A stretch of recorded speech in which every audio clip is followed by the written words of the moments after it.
इतवां खे ॿुधायूं पिया त सदर आरिफ अलवी वज़ीर आज़म शहबाज शरीफ पारां तुर्की ऐं शाम में ज़िलज़िले सबबि जानी माली नुक़सान ते दुख जो इज़हार कयो वियो आहे। परॾेही वज़ीर बिलावल भुट्टो ज़रदारी अॻूणे सदर आसिफ अली ज़रदारी दुख जो इज़हार कियो आहे, जॾहिं त वज़ीर आज़म शहबाज शरीफ जो चवणु आहे त तुर्किया ॾुखे वक़्त में पाकिस्तान जो हमेशा साथ ॾिनो आहे।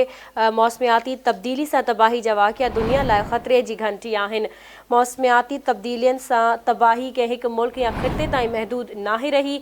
वज़ीर आज़म शहबाज शरीफ पारां फ़ौत थियल माण्हुनि जी मग़फ़िरत ऐं ज़ख़्मियुनि लाइ सिहतयाबी जी दुआ कई वई आहे, जॾहिं त इतलात वारे सूबाई वज़ीर शर्जील इनाम मेमण पारां बि ज़िलज़िले में जानी नुक़सान ते दुख जो इज़हार कयो आहे। अहम ख़बर खां वाक़िया आगाह करे रहिया आहियूं। सदर डॉक्टर आरिफ अलवी वज़ीर आज़म शहबाज शरीफ पारां तुर्की ऐं शाम में ज़िलज़िले सबबि जानी ऐं माली नुक़सान ते दुख जो इज़हार कयो आहे। परॾेही वज़ीर बिलावल भुट्टो ज़रदारी अॻूणे सदर आसिफ अली ज़रदारी पारां बि दुख जो इज़हार कयो वियो आहे। वज़ीर आज़म शहबाज शरीफ जो चवणु आहे त ॾुखे वक़्त में तुर्किया हुकूमत ऐं अवाम सां गॾु आहियूं।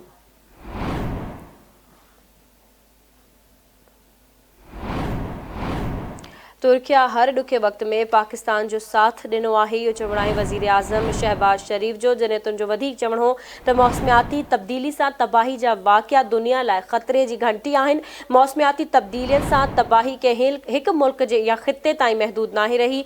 वज़ीर आज़म शहबाज शरीफ पारां फ़ौत थियल माण्हुनि जी मग़फ़िरत ऐं ज़ख़्मियुनि जी सिहतयाबी लाइ बि दुआ कई वई।